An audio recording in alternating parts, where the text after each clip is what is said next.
Hello friends, it is a miracle.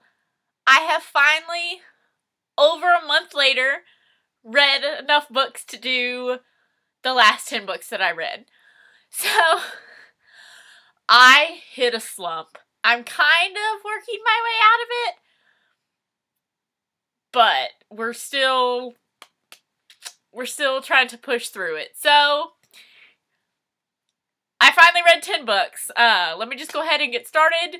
My feelings on some of them are not what they would have been had I not been trying to read them during a slump, but it is what it is. The first book that I read was Daring and the Duke by Sarah MacLean, book 3 in her Bare Knuckle Bastard series. I gave this one 3 stars. This is the third book in the trilogy. This couple has been leading up to, or the series has been leading up to this couple.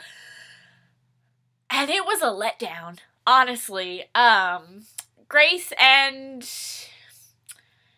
Ewan, I want to call him Ewan, because I didn't like him. But it's E-W-A-N. I don't know. Yeah. Grace was supposed to be this really strong female character that she's been in the past 2 books. She's supposed to be one of the Bare Knuckle Bastards. She's supposed to be this, and she's supposed to be this. And she was so... And I really wanted her to be a strong female character. And it just didn't hit that mark for me. So, let down by the end of this series, but book 2 is still fabulous. Then I had 2 highly anticipated reads for this year that were both, again, bit let down by. The first one was Well Played by Jen DeLuca, book 2 in her Renaissance Fair series thing. So this is about Stacy. She is the best friend of the heroine in book 1. During the Renaissance Fair summertime, she has this, hookup situation with a guy in a band that comes to town to play for the Renaissance Fair. This one takes place a lot, in between summers, in between the fairs, and she messages him one night drunkenly and gets a response back, and they start emailing and texting and all this other stuff. But she's not emailing and texting with who she thinks she's talking to. And he let that go on for way too long. And, he was supposed to be this really, sweet cinnamon roll type guy. But I'm like, you're literally lying to her. Literally lied to her for most of the book.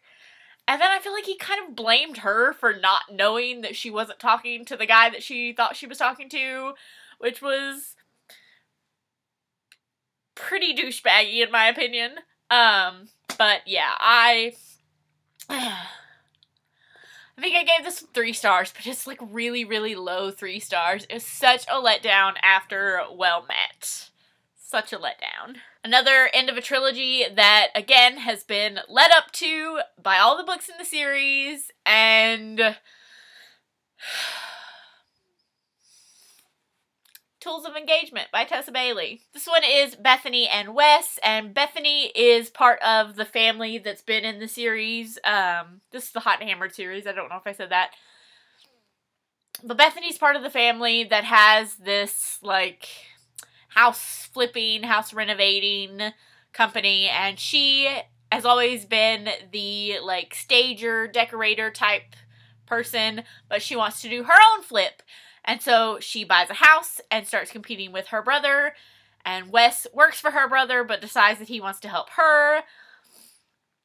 And they've had this really, bantery, bickery type thing. And I just felt like some of their character that they had been in it was mostly in book 2, but I felt like some of their character from that was just gone in this book. They were very one-dimensional, focused on this. I didn't really feel their connection outside of them working together. I didn't feel them romantically. The banteriness just wasn't there for me either. Like I said, I wish I would have read these not in a slump, but I was hoping that they would get me out of the slump, and here we are. Next, I read Fight for Me by Corinne Michaels. This is book 2, I believe, in her Arrowwood Brothers series. This is Sydney and Declan, and this is a second chance romance for them.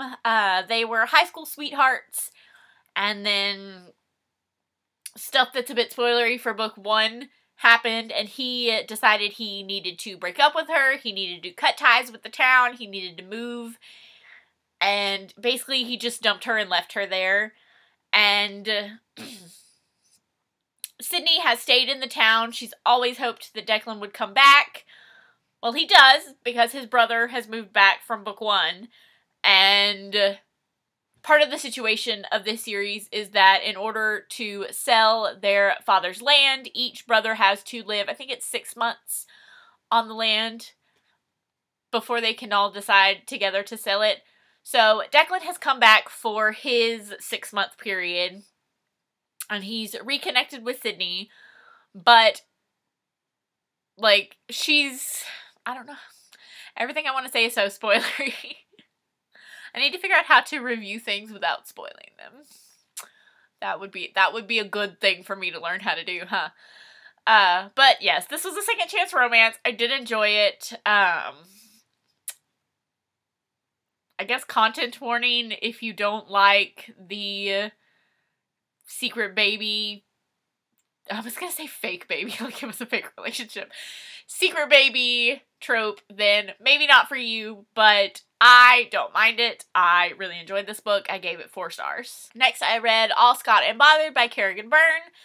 Book 2 in her The Devil You Know series, I think is what it's called. This one is Cecilia, and I want to call him Ramsey, but I don't know if that was his actual name or if that was part of the title. I don't know. I'm still confused on how the whole naming situation in historicals works. But he is like an investigator type person, and he's investigating this school that Cecilia has inherited from her, I think it was her aunt or somebody, a benefactor, something like that. But he's investigating this school because he thinks that there's like underground situations like prostitution and all this other stuff. But she doesn't know any of that because she just inherited it, and they meet and he's like accusing her of all of this. And then they meet because she's friends with the heroine from book 1, and he is the half-brother of the hero in book 1. So they meet through them, and he kind of starts to like her, but she knows who he is. Yeah, I don't know. It was a hot mess, but it was so much fun. Yeah, this book was a lot of fun. I gave it 4 stars. Next was The Summer Deal by Jill Shalvis. This is in her Wildstone series. This one is it's a little bit hard for me to explain. So Bryn she's moved back home to live with her mothers, and she runs into this guy that she had a crush on at camp. And he invites her to move in with him and his brother and their other roommate. She moves in, or she goes to move in. She finds out that the other roommate is a girl that was really mean to her at camp. And yeah, again, I don't know how to explain this without spoiling like everything. But this is in Jill Shalvis' Wildstone series. It's very good. It's women's fiction / romance. So there's a heavy friendship plot between Bryn and the girl that was the bully at camp, but also a romance with the guy that she had a crush on. So, yes, it's both things all wrapped up into one, which is what Jill Shalvis is amazing at. I gave this one 4 stars simply because I didn't connect to either of these female characters as much as I've connected to female characters in her other Wildstone books. So that's basically it. I would have, it was very close to a 5 stars, it just wasn't quite there for me. Then I read Wait With Me by Amy Dawes. This was so funny. I wrote down 3 stars, but I really think that it would have been a 4-star now because things that happened in this book are still really stuck with me in my mind. So Kate is a romance author, and she has hit a bit of a writer's block. But one day, while she is taking her car in to get serviced, she has this, amazing writing session in the waiting room of the Tire Depot So for weeks afterwards, she sneaks in every day to the waiting room to get her word. She meets Miles. He is one of the mechanics there. She considers him like top-notch book boyfriend material. So she enlists his help. She wants to write a story about a mechanic, so she enlists his help of doing research for said book. And yes, it was so good. 4 stars. Loved it. Cannot wait to read more. Then I read Lies and Lullabies by Sarina Bowen. This is the first book in the Hush Note series. This is Jonas and Kira. Jonas is, I think he was the singer for the Hush Note band. Maybe he was not the singer. I don't remember. He did something in the band. Anyway. He has spent time in Kira's hometown years previously. They hooked up right before he left. Trigger warning, or content warning for Secret Baby. She got pregnant, couldn't get a hold of him because she had a fake name. He had given her a fake name. And then by the time she realized who he was, she didn't ever, like, reach out. But now he's back in the small town. He's seen the child. He knows she's told him that it's his. I felt like they were more concerned with the child, which, like, technically they should be. Technically, in the real world, I am happy that they were worried about the child and how she was processing that. But then it just kind of seemed like all of a sudden, hey, we're together now, and they didn't really work through any issues that she specifically had with him being a rock star. So, I gave this one 3 stars. It just, I don't know, maybe because it was so short. How short was it? It looked short, but I don't feel like it was. It's 270 pages, which is kind of short, but not really. I don't know. I thought maybe it was the length of it. Just Sarina Bowen didn't really have time to develop it out. But I feel like it was so heavy on dealing with the child. It wasn't really dealing with the relationship. Which, again, in real life, good. In a book, And then I'm so sad that I finished this series. I want more in this series. I think there's a novella, but I haven't been able to find it for a reasonable price yet. But I read Ride Wild by Laura Kay. This is book 3 in the Raven Rider series. This is Cora and Slider. Cora came to the Raven Riders in the first book for their protection. Throughout the books 1 and 2, she's been babysitting Slider's 2 sons because his wife passed away, I think, years previously. I don't think it was a recent thing. In this one, he's getting a new job opportunity, and he asked her to move in and be a nanny. And I loved them. I was so ready for them throughout books 1 and 2, and this one did not disappoint. It was so good. I gave it 4 stars. And finally, the 10th book that I read was Midnight Captive by Elle Kennedy. This is in her Killer Instinct series. I don't remember what number. This is Bailey and Sean. In a previous book, they kind of had a bit of a, like, hate situation. And Bailey explained to Bailey explained to somebody else that he is a twin, and she thought she was kind of like dating his twin, and then he came to her hotel room one night and didn't say that he wasn't the twin, even though she knew, and she just really, like, felt that it was deceptive, which it was, that he didn't tell her that he was not the twin that she was dating.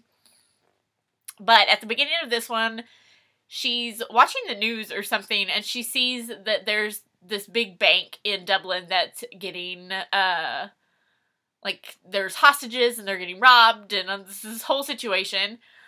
So, she, like, hears one of them speak, and she's like, that's him. I've got to go help him. Yes, this one, I liked this one a lot, because so the Killer Instinct series is groups of mercenaries and female assassins, and they have to, like, work together, and the operatives fall in love while they're working together. But I liked this one because they weren't really on a job. It was something personal. Like, he was trying to save his brother, the twin.